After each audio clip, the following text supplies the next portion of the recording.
ஜாஹிலியா காலம் முடிஞ்சிருச்சு. அடுத்ததா நபி அவங்களோட பிறப்பு.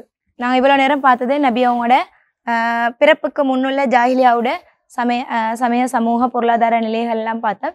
இப்போ குரூப் பி என்ற இதுக்கு கீழே நாங்கள் வந்து நபி ஸல்லல்லாஹு அலைஹி வஸல்லம் அவர்களுடைய நுபுவத்துக்கு முன்னரான பிறப்பு முதல் நுபுவத் வரைக்குமான காலத்துக்குள்ள என்னென்ன விஷயங்கள் எல்லாம் வரும் அது எல்லாத்தையுமே இன்ஷா அல்லாஹ் இதில் இருந்து தொடர்ச்சியாக பார்க்கலாம். அஸ்ஸலாமு அலைக்கும் வரஹ்மத்துல்லாஹி வபரகாத்துஹு. இந்த ஏரியாவில் நீங்கள் பார்க்க போகிறது வந்து நபி ஸல்லல்லாஹு அலைஹி வஸல்லம் அவங்க பிறந்ததுலேருந்து 40 வயது வரைக்கும் எப்படிப்பட்ட ஒரு வாழ்க்கையை வாழ்ந்து வந்தாங்கன்றது. அதில் இந்த ரூமில் நபி அவங்களை பற்றி அல்லாஹ் தாலா சில குர்ஆன் வசனங்களை இறக்கி இருக்கிறான். அதை கலிகிராஃபி மூலமாக நாங்கள் உங்களுக்கு காட்டியிருக்கிறோம்.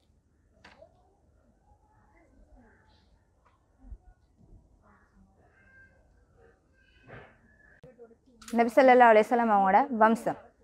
நபி அவங்க எப்படிப்பட்ட ஒரு பரம்பரையில் பிறந்தாங்க. நபி ஸல்லல்லாஹு அலைஹி வஸல்லம் அவங்களோட வம்சம். நபி அவங்க எப்படிப்பட்ட ஒரு பரம்பரையில் பிறந்தாங்கன்றது தான் நாங்கள் இந்த பேனலில் பார்க்க போகிறோம். அதில் முக்கியமான ஒருத்தர் தான் வந்து ஹாஷிம். ஹாஷிம் வந்து அப்துல் மனாஃப்க்கு பிறந்த ஆண் குழந்தைகளில் ஒருத்தர் தான் ஹாஷிம். அப்துல் மனாஃப் வந்து காபாவை பராமரிக்கக்கூடிய சில பொறுப்புகளை செஞ்சு கொண்டு வந்தார். அந்த பொறுப்புகள் அவர் வஃபாத்துக்கு பிறகு அவருடைய மகன்மார்களுக்கு பிரித்து கொடுக்கப்பட்டுச்சு. அதில் ஹாஷிமுக்கு ஆஜிகளுக்கு உணவளிக்கிறதும் நீர் வழங்குறதுமான பொறுப்புகள் கொடுக்கப்பட்டுச்சு.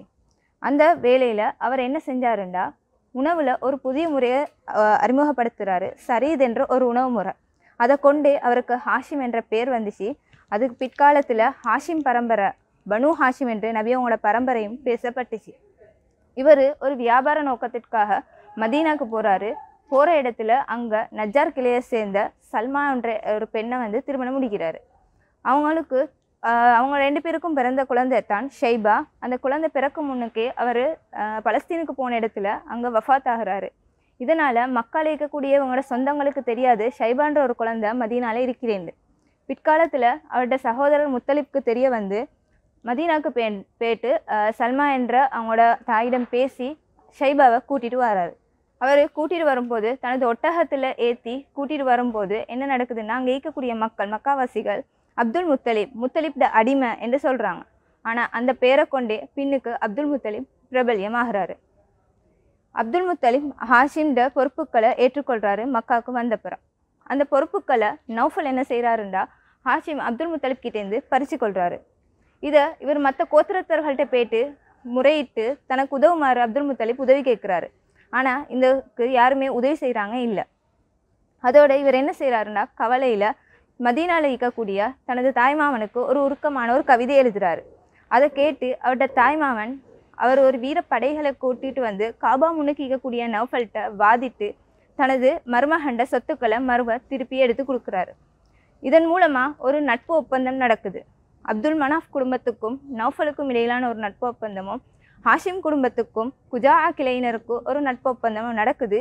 இந்த ஒப்பந்தம் பற்றி பின்னுக்கு மக்கா வெற்றியின் போது பேசப்படும்.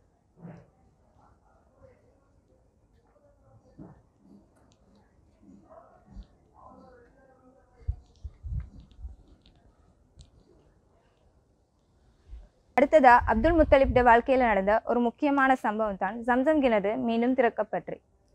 அல்லாஹ் தாலா அப்துல் முத்தலிப்ட கனவுல ஒரு நாள் ஜம்சம் கிணறு ஈக்கக்கூடிய இடத்தை காட்டி அங்கே தோன்றுமாறு சொல்லப்படுது.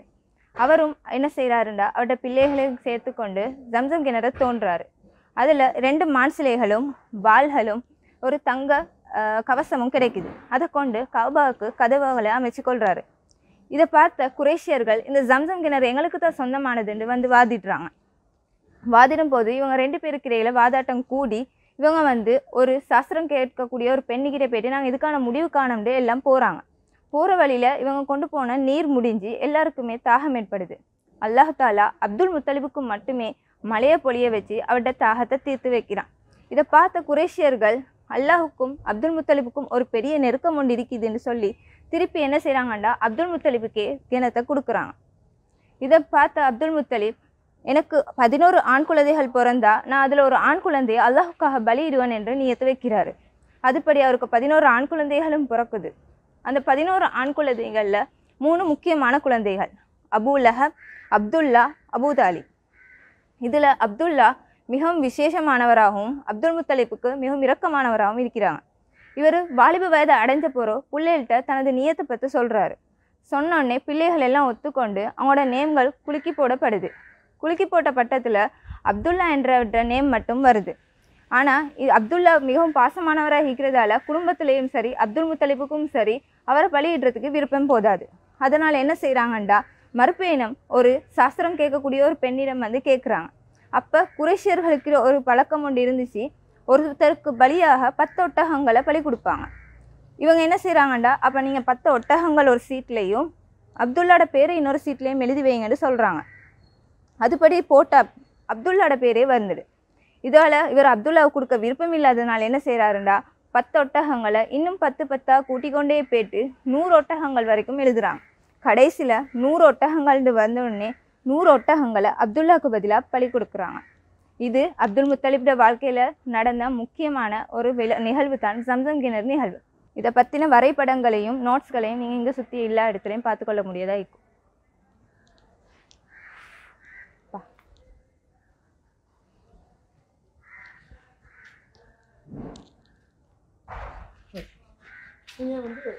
நபியவங்களோட பிறப்புக்கு முன் என்ன நடந்துச்சுன்றதை நாங்கள் இந்த பேனலில் பார்க்கலாம். முதலாவது நபியவங்களோட தந்தை தாய். நபியவங்களோட தந்தையோட பேர் அப்துல்லா, தாயோட பேர் ஆமினா. அப்துல்லா வந்து குடும்பத்திலே மிக சிறந்த குழந்தையாகவும் சிறந்த ஒரு ஒழுக்க வீரராகவும் மீக்கிறாரு. அவருக்கு நல்ல ஒரு பெண்மணியை பார்த்து நாங்கள் திருமணம் முடிச்சு கொடுக்கணும்னு முடிவு செஞ்ச அப்துல் முத்தலிப் ஆமினா நாயகியை தேர்ந்தெடுத்து அவங்க 2 பேருக்கும் இடையில் திருமணம் முடிச்சு கொடுக்குறாங்க. இவங்க கொஞ்ச காலத்தில் என்ன நடக்குதுன்னா அவர்கிட்ட ஆமினா நாயகிட வயிற்றில் 6 மாத குழந்தையா முஹம்மது நபி ஸல்லல்லாஹு அலைஹி வஸல்லம் அவங்க இருக்கும்போது அப்துல் முத்தலிப் ஒரு வியாபாரத்திற்காக மதீனாவுக்கு அப்துல்லாவை அனுப்பி வைக்கிறாரு. அங்கே போன இடத்துல நோய்வாய்ப்பட்டு அவர் வஃபாத் ஆகிறாரு. அவர் வஃபாத் ஆகும் போது ஒரு ஆட்டு மந்தையையும் ஒரு அடிமை பெண்ணையும் மட்டுமே தனது குடும்பத்துக்காக விட்டு செல்றாரு. இது நபியவங்க பிறக்கிறதுக்கு 6 மாதத்துக்கு முன் நடந்த ஒரு முக்கியமான சம்பவம். அடுத்ததாக நபியவங்களோட பிறப்பு வருடத்தில் நடந்த ஒரு முக்கியமான சம்பவம் தான் யானைப்படை. இதில் யமன் நாட்டில் நஜாஷி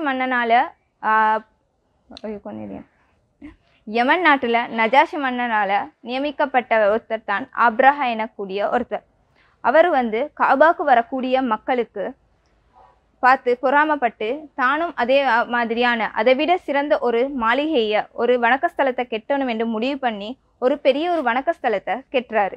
அந்த வணக்கஸ்தலம் வைரங்களையும் மாணிக்க கற்களையும் பொருத்தி பெரிய அளவில் கெட்டுறாரு. அந்த கெட்டின வணக்கஸ்தலத்துக்கு மக்களை வருமாறு கட்டளையிடுறாரு. ஆனால் மக்கள் யாருமே அங்கே போகாமல் எல்லாருமே காபாவுக்கு தான் போகிறாங்க. இதை பார்த்து கோவமத்தில் இருக்கிற டைம்லேயே என்ன நடக்குதுண்டா மக்கால் இருக்கக்கூடிய கினானா கோத்திரத்தை சேர்ந்த ஒருத்தர் போயிட்டு அந்த கினானா கோத்திரத்தை சேர்ந்த ஒருத்தர் என்ன செய்கிறாருண்டா அவர்ட மாளிகையில் போயிட்டு அவர்ட ஆலயத்தில் போயிட்டு நஜீஸ் பண்ணுறாரு.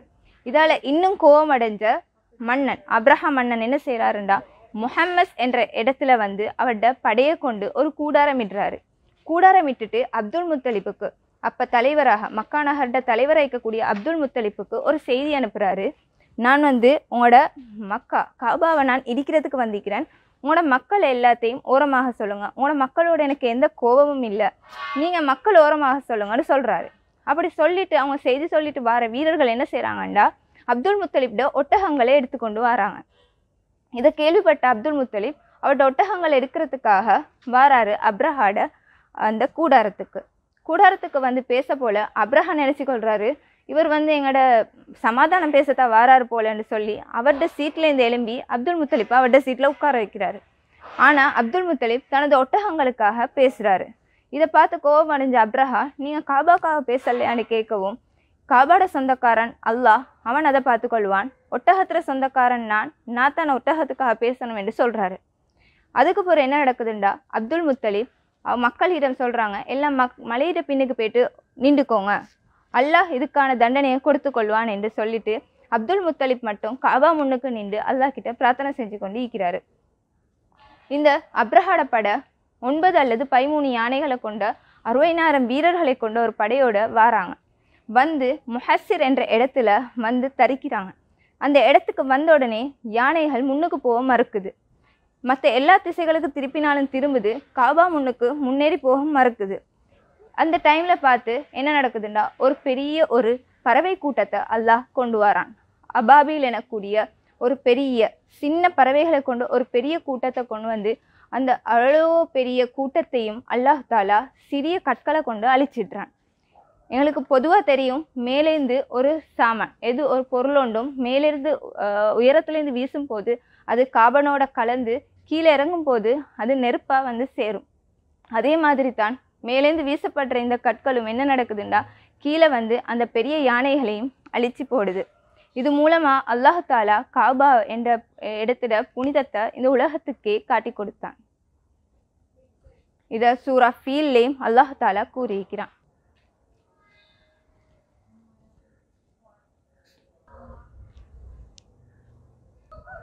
நபி ஸல்லல்லாஹு அலைஹி வஸல்லம் அவர்களோட பிறப்பு. நபி ஸல்லல்லாஹு அலைஹி வஸல்லம் அவங்க ரபியுல் அவ்வல் மாதம் 9ஆம் நாள் பிறந்ததாக கூறப்படுது. நபி அவங்க பிறக்கும்போது கிஸ்ராவுடைய 13 மாடி கட்டடம் உடைஞ்சு வீழ்ந்ததாகவும் மஜூசிகள் வணங்கி கொண்டிருந்த பெரிய ஒரு நெருப்பு குண்டம் அணைஞ்சதாகவும் ஹலீமா நாயகிட உடம்புலேருந்து ஒரு பெரிய ஒளி வெளியே வந்ததாகவும் சொல்லப்படுது. நபி அவங்க பிறந்த செய்தியை அப்துல் முத்தலிப்புக்கு ஹலீமா நாயகி அறிவிக்கிறாங்க. குழந்தைய காபா முன்னுக்கு நிறுத்தி அப்துல் முத்தலிப் துவா பிரார்த்தனை செஞ்சுட்டு என்ன செய்கிறாருன்னா, முஹம்மது, இதுக்கு முந்தி அந்த காலத்தில் யாருக்குமே வச்சில்லாத ஒரு பேர் முஹம்மது என்ற பெயரை வைக்கிறாரு. வச்சு அல்லாஹ் கிட்ட துவா கேட்குறாரு. அந்த கால மக்கா நகரில் இருக்கக்கூடிய மக்களுக்கு ஒரு பழக்கம் ஒன்று இருந்துச்சு. தன்னோட குழந்தைகளை கிராமத்து பெண்கள்கிட்ட கொடுத்து வளர்த்து எடுப்பாங்க. அது காரணம் என்னென்றா, மக்கமா நகரம் ஒரு வியாபார ஸ்தலமாக இருந்துச்சு.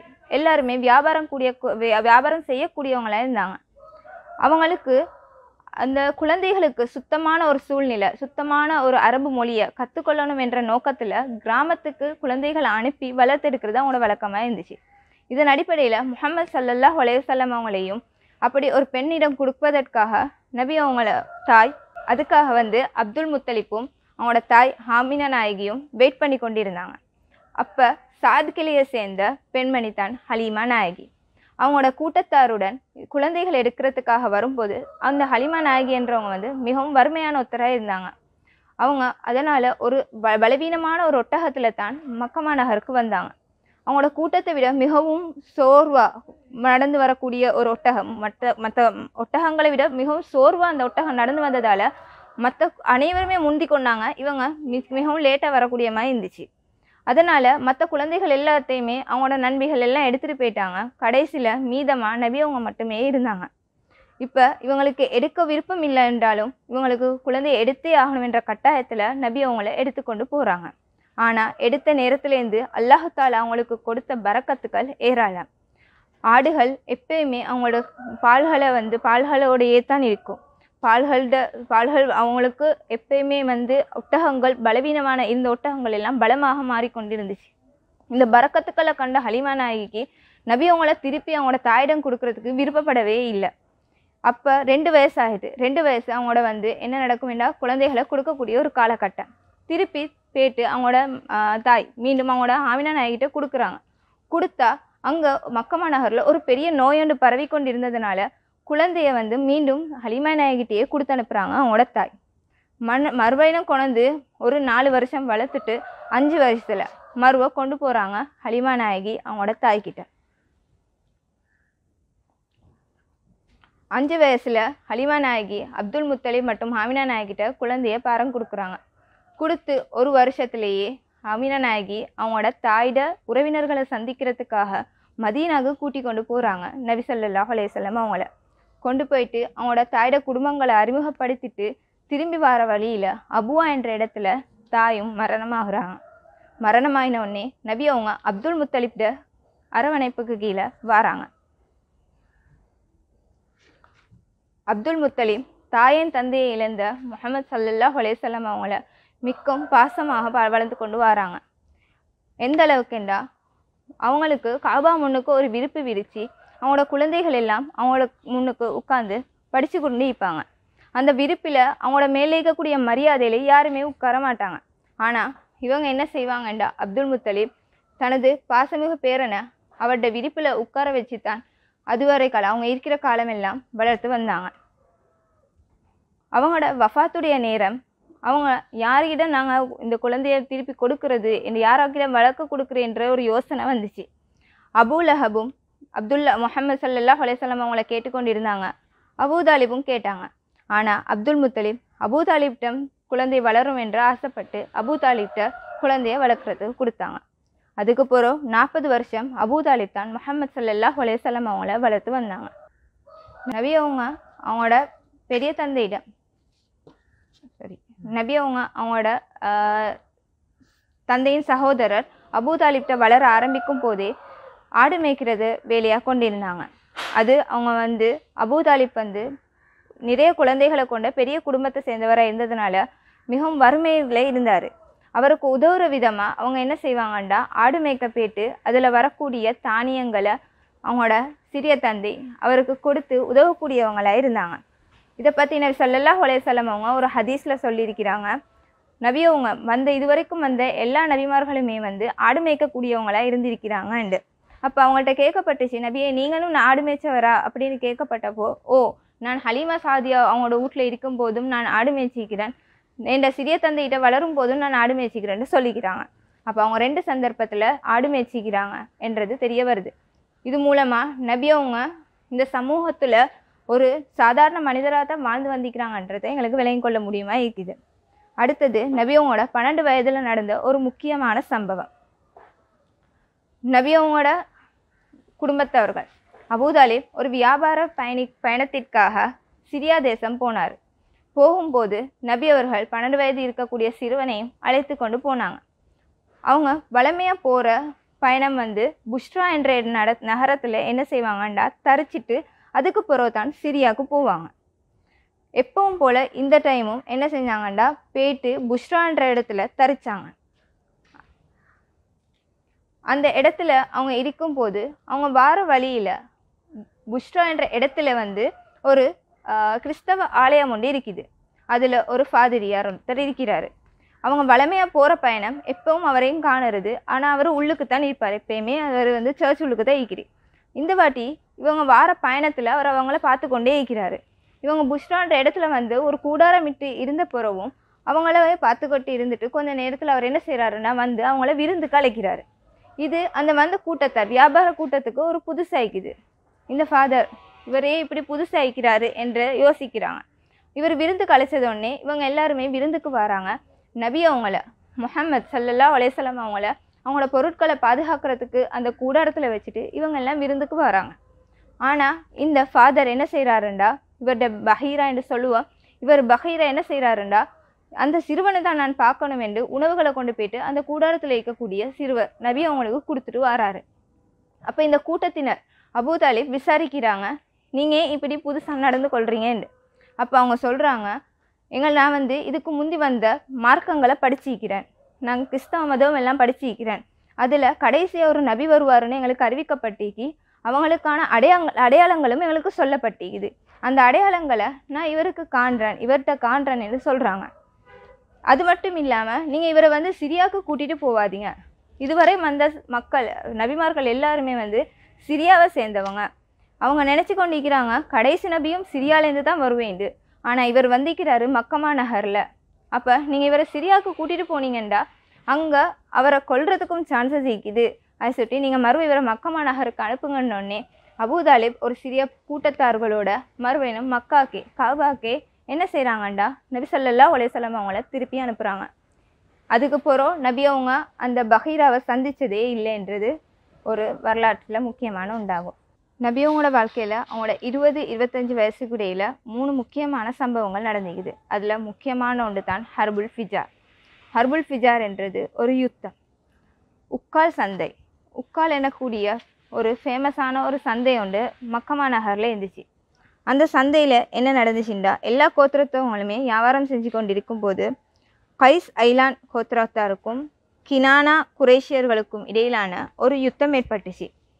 அது என்ன யுத்தம் என்றால், கினானாவை சேர்ந்த ஃபர்ரால் என்றவர் கைஸ் ஐலானை சேர்ந்த 3 நபர்களை கூட்டிகிட்டு போயிட்டு கடத்தி சென்று கொண்டுட்டு ஒரு செய்தி அந்த உக்கால் சந்தையில் பரவுது. அது பரவி ஒரு ஓராக மாறுது. அது எந்த அளவுக்குண்டா நிறைய உயிர் சேதங்கள் ஏற்படும் அளவுக்கு ஒரு பெரிய ஒரு ஓராக மாறுது. அது ஒரு கட்டத்தில் அவங்களாலே முடியாமல் இந்த போரை நாங்கள் நிப்பாட்டிடுவோன்ற ஒரு முடிவுக்கு வராங்க. அப்போ இவங்க எல்லாம் ஒரு சமாதான முடிவு பேசுகிறாங்க. அதன் அடிப்படையில் உயிர் சேதம் யாருக்கு கூட ஏற்பட்டிருக்கின்னு பார்த்து அந்த கூட்டத்தினருக்கு அதுக்கு நஷ்ட ஈடை கொடுத்துட்டு அந்த சண்டையை முடிச்சுக்கொள்கிறாங்க. இதில் நபியோட பங்கு என்னென்றா, இதில் நபி ஸல்லல்லாஹு அலைஹி வஸல்லம் அவங்களோட தந்தையின் சகோதரர்களும் யுத்தம் செஞ்சாங்க. அப்போ நபி அவங்க அந்த தந்தையின் சகோதரர்களுக்கு ஈட்டிகளுக்கு அம்பெடுத்து கொடுக்கக்கூடிய வேலையை செஞ்சு கொண்டிருந்ததாக சொல்லப்படுது. அடுத்தது இரண்டாவது முக்கியமான சம்பவம் ஹில்ஃபுல் ஃபுதூல் என்றே ஒரு எக்ரிமெண்ட், ஒரு ஒப்பந்தம்னு சொல்கிறது. மக்கமா நகரத்தில் வியாபாரம் செய்யக்கூடியவங்க, அது வெளிநாட்டிலிருந்தும் வியாபாரம் செய்யக்கூடியவங்க நிறைய பேர் இருந்தாங்க. அப்போ ஜுபைத் கோத்திரத்தை சேர்ந்த ஒருத்தர் மக்கால வியாபாரம் செய்யும் போது அவரோட வியாபார பொருட்களை எடுத்துட்டு ஆஸ் இப்னு வாயில் என்றவர் என்ன செஞ்சிட்டாருண்டா, அவருக்கு பணம் கொடுக்க மறுத்துட்டாரு. இதனால் அவரோட நட்பு கோத்திரங்கள் கிட்ட போய்ட்டு உதவி கேட்டப்போ யாருமே அந்த கோத்திரத்தவர்கள் அவருக்கு உதவி செய்ய இல்லை. அநீதி இழைக்கப்பட்டவருக்காக யாருமே முன்னுக்கு வரல. அப்போ அவர் என்ன செய்கிறாருண்டா, அபு குபைஸ் என்ற ஒரு மலையிட மேலே ஏறி மிகவும் உருக்கமான முறையில் ஒரு கவிதையை பாடுறாரு. அந்த கவிதையை பாடினோடனே எல்லாருமே என்ன நடக்குதுங்க என்று பார்த்து கொண்டு இருக்கும்போது ஜுபைர் இப்னு அப்துல் முத்தலிப் அந்த கூட்டத்தில் நிற்கிறாரு. அவரோட அடிமைகிட்ட சொல்கிறாரு, இது என்ன விஷயம் என்றதை விசாரிச்சுட்டு வாங்காண்டு. அப்போ விசாரிச்சுட்டு வந்ததில் இவருக்கு அநீதம் இழைக்கப்பட்டிருக்கிறது என்று தெரிய வருது. அப்போ அவர் குறைஷி தலைவர்கள் எல்லாத்தையும் எடுத்து அவர் அப்துல்லா இப்னு ஜத்ஆன் என்றவரோட வீட்டில் ஒரு ஒப்பந்தத்தை மேற்கொள்கிறாங்க. அந்த ஒப்பந்தத்தில் இதுக்கு போகிறோம், மக்கமா நகருக்கு வரக்கூடியவங்களாயிக்கட்டும், மக்கமா நகரில் இருக்கக்கூடியவங்களாயிக்கட்டும், எந்த ஒரு அநீதமும் இழைக்கப்படக்கூடாது. அப்படி அநீதம் இழைக்கப்பட்டுச்சுண்டா அதுக்கு நாங்கள்லாம் இருந்து தான் நியாயம் வழங்கணும் என்றத முடிவெடுக்கிறாங்க. இந்த கூட்டத்தில் நபி ஸல்லல்லாஹு அலைஹி வஸல்லம் அவங்க பங்கெடுத்திருக்கிறாங்க. இதை பற்றி நபி அவங்க ஒரு ஹதீஸில் சொல்லியிருக்கிறாங்க, நான் அப்துல்லா இப்னு ஜத்ஆன்ற வீட்டில் ஒரு ஒப்பந்தத்தில் இருந்தேன். அந்த ஒப்பந்தத்தில் இருந்தது எனக்கு 100 சிகப்பொட்டகைகள் கிடைக்கிறதை விட சந்தோஷமானது. எனக்கு நுபுவத்துக்கு பொறவு இப்படி ஒரு ஒப்பந்தத்துக்கு என்னை அழைச்சாலும் நான் போவேன் என்றதை அவங்க அதில் சொல்லிக்கிறாங்க. அடுத்து நபி அவங்களோட வாழ்க்கையில் 25வது வயசில் நடந்த முக்கியமான ஒரு விஷயம்தான் அவங்களோட திருமணம். ஹதீஜா ரலியல்லாஹு அன்ஹா அவங்களோட நடந்த முதல் திருமணம். நபி ஸல்லல்லாஹு அலைஹி வஸல்லம் அவங்க வியாபாரம் செய்ய ஆரம்பித்து கொஞ்ச காலத்திலேயே மிகவும் பிரபல்யமாகறாங்க. அவங்களோட நியாயம் நீதியை பற்றி கேள்விப்படுது. அந்த காலத்தில் மக்கமா நகரத்தில் இருந்த ஒரு பெரிய வியாபார பெண்மணி தான் ஹதீஜா ரலியல்லாஹு அன்ஹா. இவங்களை பற்றி கேள்விப்பட்டு நபி ஸல்லல்லாஹு அலைஹி வஸல்லம் அவங்கள கூப்பிட்டு அவங்களோட பொருட்களை கொடுத்து வியாபாரம் செஞ்சு வருமாறு அனுப்புகிறாங்க. அனுப்பும்போது மைசரா என்ற அவங்களோட ஒரு அடிமையையும் அனுப்பி வைக்கிறாங்க.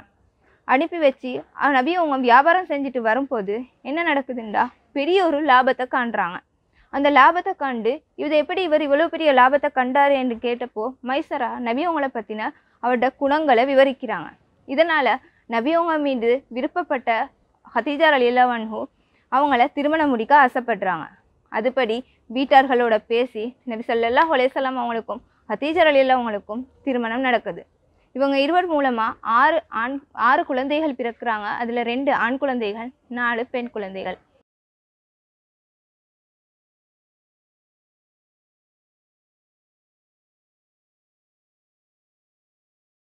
நபி அவங்களோட 35வது வயசில் நடந்த ஒரு முக்கியமான சம்பவத்தான் காபாட புனர் நிர்மாணம். காபால என்ன நடந்துச்சுன்னா, நபி அவங்களோட காலத்தில் 35வது வயசில் ஒரு வாட்டி வெள்ளம் போட்டுது. இது வெள்ளம் வர முந்திருந்த காலம், இது வெள்ளம் வந்தப்புறம் ஆல்ரெடி ரொம்ப வீக்காக, பழைய காபானால ரொம்ப வீக்காக இருந்த இந்த காபா வெள்ளம் போட்டதுனால இன்னும் வீக்காகுது, பலவீனம் அடையுது. இதனால் அங்கே இருக்கிற குறைஷி மக்கள் நினைக்கிறாங்க, நாங்கள் இந்த காபாவை உடைச்சி மறுபடியும் நாங்கள் கெட்டுவோம் என்று. அப்படி கெட்டுறதுக்கு அவங்க எடுத்த முடிவு என்னென்றா, இது ஹலாலான பணத்தை கொண்டு மட்டும்தான் கெட்டப்படணும், இதில் எந்த ஒரு ஹராமான பணமும் சேரக்கூடாதுன்னு முடிவெடுக்கிறாங்க. அதன் அடிப்படையில் எல்லா ஹலாலான பொருட்களும் மணியும் சல்லியும் சேர்க்கப்பட்டு கெட்டப்படுறதுக்கு உடைக்கிறதுக்கு யாருமே ஆனால் முன்னுக்கு வராங்க இல்லை. காரணம், இதுக்கு முந்தி நாங்கள் பார்த்தோம் ஆப்ரஹாட படையை உடைக்க என்ன நடந்துச்சுண்டு. அதனால் எல்லாரும் பயப்படும் போது அங்கே அப்துல்லா இப்னு முஹைரா என்றவர் என்ன செய்கிறாருண்டா, நான் அவரோட உளியை எடுத்துக்கொண்டு போயிட்டு காபாட முன்னுக்கு இடிச்சிட்டு அல்லாஹ் கிட்ட துவா கேட்குறாரு. இது நான் ஒரு நல்ல நோக்கத்துக்காக மட்டும்தான் நான் வந்து இதை உடைக்கிறேன் என்று சொல்லி அவர் அதில் கையை வச்சு உடைக்கிறாரு. அவருக்கு ஒன்றும் ஆகாததை பார்த்து மற்ற மக்கள் எல்லாம் சேர்ந்து அதுக்கு பிறகு உடைக்கிறாங்க. இப்ராஹிம் நபி கெட்டின அஸ்திவாரத்தை மட்டும் வச்சுட்டு மற்றதெல்லாம் உடைக்கிறாங்க. உடைச்சி அதுக்கு பிறகு அவங்க கெட்டுறாங்க. அவங்க கெட்டி ஒரு கட்டத்தில் அவங்களோட ஹலாலான மணி என்ன செய்யுதுண்டா போதாமல் போய் ஒரு கட்டம் மட்டும் கெட்டப்படாமல் விட்டுப்படுது. மற்றபடி எல்லாத்தையும் கெட்டி முடிக்கிறாங்க. கெட்டி முடித்த பிறகு கடைசியில் அவங்களுக்கு ஒரு பிரச்சனை வருது. ஹஜருல் அஸ்வத் கல்லை யார் கொண்டு போய்ட்டு வைக்கிறேன்ற ஒரு ப்ராப்ளம் ஒன்று வருது. பொதுவாகவே அந்த காலத்தில் சின்ன சின்ன விஷயங்களுக்கு சண்டை பிடிக்கக்கூடியவங்களை இருந்ததுனால என்ன செய்கிறாங்கடா அதுவும் ஒரு ஓர் அளவுக்கு பெரிய சண்டையாக மாறுது. அப்போ அங்கே ஒருத்தர் ஆலோசனை கூறுறாரு, நாங்கள் எங்களோட இந்த மக்கமா நகர் ஹரம்குள்ளுக்கு யார் நாளை காலையில் முதல்ல வராங்களோ அவர்கிட்ட பேச்சை கேட்டு அவர் என்ன ஐடியா சொல்கிறாரோ அதை நாங்கள் ஏற்றுக்கொள்வோன்ற ஒரு பேச்சு முடிவுக்கு வருது. இதன் அடிப்படையில் எல்லாருமே உட்கார்ந்துட்டு இருக்கிறாங்க. ஹரம் வாசலில் உட்கார்ந்துட்டு இருக்கும்போது முதலாம் அவராக நபி முஹம்மது ஸல்லல்லாஹு அலைஹி வஸல்லம் வந்து ஹரத்துள்ளுக்கு வராங்க. ஹரத்துள்ளுக்கு வந்தோடனே இவர் வந்து நபி அவங்க பொதுவாகவே சின்ன வயசுலேருந்து உண்மையாளராக இருந்த சுட்டி இதா அஸ்ஸாதிக் உண்மையாளர் வந்துட்டாரு அப்படின்னு சொல்கிறாங்க. இதன் அடிப்படையாக கொண்டு அவர்கிட்ட விஷயத்த சொன்ன உடனே அவர் ஒரு முடிவுக்கு வராரு. ஒரு துணியை எடுத்து வர சொல்லி அதில் ஹஜருல் அஸ்வத் கல்லை எடுத்து வைக்கிறாரு. எடுத்து வச்சு எல்லா கோத்திரத்தார்களுக்கும் அந்த துணியை தூக்க சொல்கிறாரு. தூக்கிட்டு காபா கிட்ட வந்த பிறகும் அவர் அந்த ஹஜருல் அஸ்வத் கல்லை எடுத்து காபால பொறுத்துறாரு. இது மூலமாக அந்த இடத்துல அந்த சமூகத்துக்கு இடையில நடக்க இருந்த ஒரு பெரிய பிரச்சனையை நபி ஸல்லல்லாஹு அலைஹி வஸல்லம் அவங்க தீர்த்து வச்சாங்க. இதை நாங்கள் ஒரு பெரிய காட்சியாக இங்கே காட்டிக்கிறோம். இந்த இடத்துல அல்லாஹ் தாலா நபி அவங்கள ஒரு தலைவரா எப்படி இருக்கணும் என்றத அப்பவே அந்த மக்களுக்கு காட்டி கொடுத்தான். நபி அவர்கள்ட்ட 40வது வயது. நபி அவங்க சின்ன வயசுலேருந்தே அனாதைகளோட இறக்கமாக இருக்கக்கூடியவங்களாம், பெரியவங்கள மதித்து நடக்கக்கூடியவங்களாம், சின்னவங்களோட இறக்கமாக இருக்கக்கூடியவங்களாம், உண்மை பேசக்கூடியவங்களாம், இறக்க குணம் என்றது எல்லாருக்கும் சமமானவங்களாம், அப்படி நிறைய நல்ல குணங்களை கொண்டவங்களாக இருந்தாங்க. அது மட்டும் இல்லாமல் சிலைகளை வணங்காமல் நெருப்புகளை வணங்காமல் அதை விட்டு சின்ன வயசுலேருந்தே தூரமாக தான் இருந்தாங்க. இப்படி இருக்கும்போது அவங்களுக்கு வந்து 40 வயசு ஆகும்போது அவங்களோட குறைஷியர்களுக்கிடையே அங்கே ஜாஹிலியா காலத்தில் அநியாயங்கள் கூடுது. அநியாயங்கள் கூட போப்பில் அவங்க தனிமையை தேட ஆரம்பிக்கிறாங்க. அதுக்காக அவங்க தேர்ந்தெடுத்த குகை தான் ஹிரா குகை. அங்கே போய்ட்டு தனியாக மிச்சம் நேரம் இருந்து யோசிக்கக்கூடியவங்களாக இருந்தாங்க. இந்த சமூகத்துக்கு என்ன செய்யலும், அவங்களால என்ன செய்யலும் என்றதை யோசித்து கொண்டே இருப்பாங்க. அப்போ அவங்களுக்கு உணவை வந்து நபி ஸல்லல்லாஹு அலைஹி வஸல்லம் அவங்களோட மனைவி ஹதீஜா ரலியல்லாஹு அவங்க தான் கொண்டு போய் கொடுப்பாங்க. கொடுத்து நாட்கணக்கில் அவங்க ஹிரா குகையிலே தங்கி இருக்க ஆரம்பித்தாங்க. அது மட்டும் இல்லாமல் நபி அவங்க நைட்டில் காணக்கூடிய கனவுகள் எல்லாமே விடியற் காலையை போல் நடக்க ஆரம்பிச்சு. இதெல்லாம் நுபுவத்திட ஆரம்பம். நபி அவங்களுக்கு அல்லாஹ் தாலா நபியாக பட்டம் கொடுக்கறதுக்காக அல்லாஹ் காட்டி கொடுத்த சில சிம்டம்ஸ் என்று சொல்லலும். நாங்கள் இவ்வளோ நேரம் நபி ஸல்லல்லாஹு அலைஹி வஸல்லம் அவங்க பிறப்பிலிருந்து 40 வயது வரையான காலகட்டம் எப்படியான ஒரு வாழ்க்கையை வாழ்ந்தாங்கன்னு பார்த்தேன். அதோட ஒரு ஷார்ட் சமரியை தான் இந்த பெனலுக்கு பார்க்க போகிறோம். நபி அவங்கள 40 வருஷமா அல்லாஹ் எந்த அளவுக்கு உருவாக்கினான், அவங்களோட வாழ்க்கை வழி எந்த அளவுக்கு இருந்துச்சுன்றது தான் நாங்கள் இதில் பார்க்க போகிறோம். முதலாவது வந்து நபி ஸல்லல்லாஹு அலைஹி வஸல்லம் அவங்க அரேபிய தீபகற்பத்தில் பிறந்ததுக்கான ரீசன் பார்த்தோம். அடுத்தது மக்கால நபி அவங்க ஏன் பிறந்தாங்க, மற்ற நாடுகள் எல்லாம் இருக்கும்போது மக்காலேயே நபி அவங்க பிறந்தாங்க, அதையும் நாங்கள் அங்கே பார்த்தோம். அடுத்து வளங்களற்ற பாலைவன பூமி, எந்த வளமுமே இல்லாத ஒரு பாலைவன பூமியில் நபி அவங்க பிறந்ததுக்கான காரணம் என்ன, இஸ்லாத்தை பரப்புறதுக்கு அப்படியான மக்களே நபி அவங்களையும் அல்லாஹ் அந்த மக்களையும் அல்லாஹ் தேர்ந்தெடுத்தான். வளங்களற்ற அந்த பூமியில் மக்கள் கஷ்டப்படுற மாதிரி இஸ்லாத்தை ஏற்றுக்கொண்டாலும் அவங்க நிறைய கஷ்டங்கள் அனுபவிக்க வேண்டி இருக்குது. அதனால தான் அல்லாஹ் அப்படிப்பட்ட ஒரு பூமியில் நபியையும் தேர்ந்தெடுத்தான். உயர்குலத்தில் நபி ஸல்லல்லாஹு அலைஹி வஸல்லம் அவங்க பிறந்தே நபி அவங்கள விமர்சித்த யாருமே இப்பயா இருக்கட்டும் முந்தி காலத்துலேயே இருக்கட்டும் அவங்களோட வம்சத்தை விமர்சித்தது இல்லை. காரணம் அவங்க பெரிய ஒரு குலத்தில் பிறந்தது தான். இது சம்மந்தமான வரைதல்கள் நான் வந்து ஷெடோ ஆர்ட் மூலம் வித்தியாசமான முறையில் உங்களுக்கு நாங்கள் இங்கே காட்சிப்படுத்தி இருக்கிறேன். அடுத்து நபி அவங்க பிறக்கும் போதே அனாதையாக பிறந்தாங்க. அது மூலமாக அனாதைகளோட பலவீனமானவர்களோட எப்படி இருக்கணும்ன்றதை அல்லாஹ் அவங்களுக்கு கற்பித்து கொடுத்தான். ஹலீமா நாயகியோட நபிகளார் ஹலீமா நாயகிடம் வளர்க்குற மூலமாக நபி அவங்கள அல்லாஹ் தாலா பலப்படுத்தினான். அது மட்டும் இல்லாமல் அவங்களுக்கு தூய அரபு மொழியையும் அல்லாஹ் கற்றுக் கொடுத்தான்.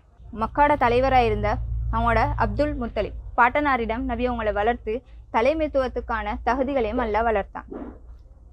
இடையராக நபி அவங்க ஆடு மேய்க்கிறது மூலமா சமூகத்துல எல்லாரோடையும் எப்படி இருக்கணும் என்ற ஒற்றுமையையும் நபி அவங்களுக்கு அல்லாஹ் தாலா கற்றுக் கொடுத்தான். அடுத்தது குடும்ப சுமைகளை சுமந்து கொண்டிருந்த அபூதாலிப்ட வளர வச்சு அந்த குடும்பத்தோட ஒத்துமையை எப்படி இருக்கணும், எந்த கஷ்டத்துலையும் குடும்பத்தை விட்டு கொடுக்க கூடாது என்ற குணங்களையும் அல்லாஹ் தாலா அவங்களுக்கு கற்றுக் கொடுத்தான்.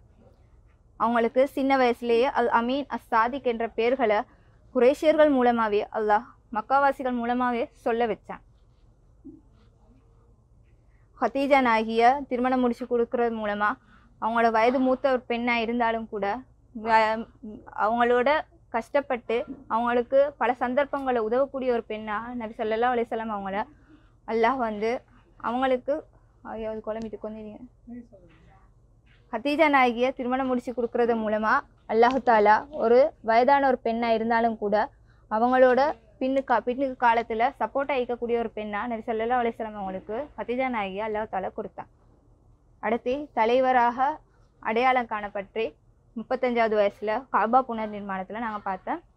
அடுத்து நபி அவங்களுக்கு அவங்களோட ஆண் குழந்தைகள் இருந்தவை. நபி அவங்களுக்கு போகிறோம் அவங்களோட ஆண் குழந்தைகள் இருந்து அவங்களோட வாரிசுகளுக்குன்ற முறையில் சண்டைகள் சச்சரவுகள் வந்துடக்கூடாதுன்றதுக்காக சின்ன வயசுலேயே நபி ஸல்லல்லாஹு அலைஹி வஸல்லம் அவங்களுக்கு அல்லாஹு தாலா வாரிசுகளை இல்லாமாக்கினார்.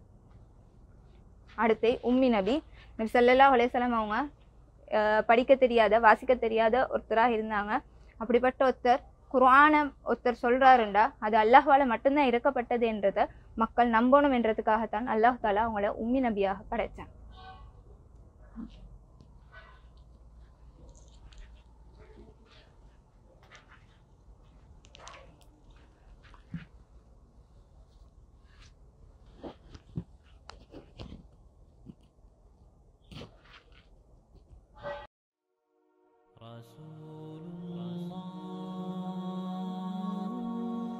رسول الله طال بي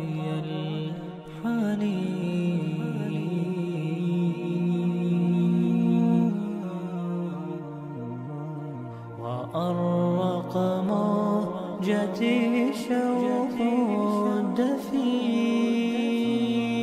الدفين رسول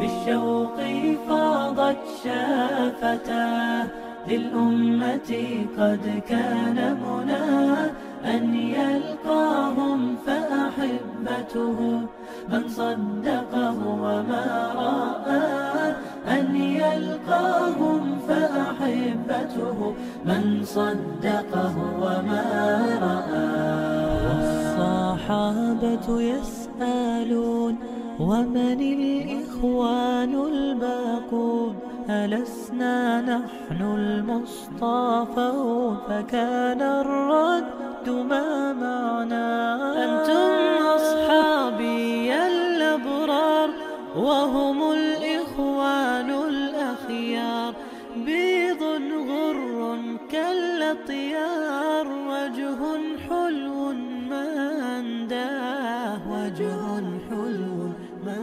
أنداه ومن الكوثر يشربون ومن يدي ينهالون بعدها لا يظمأون فالشكر إليك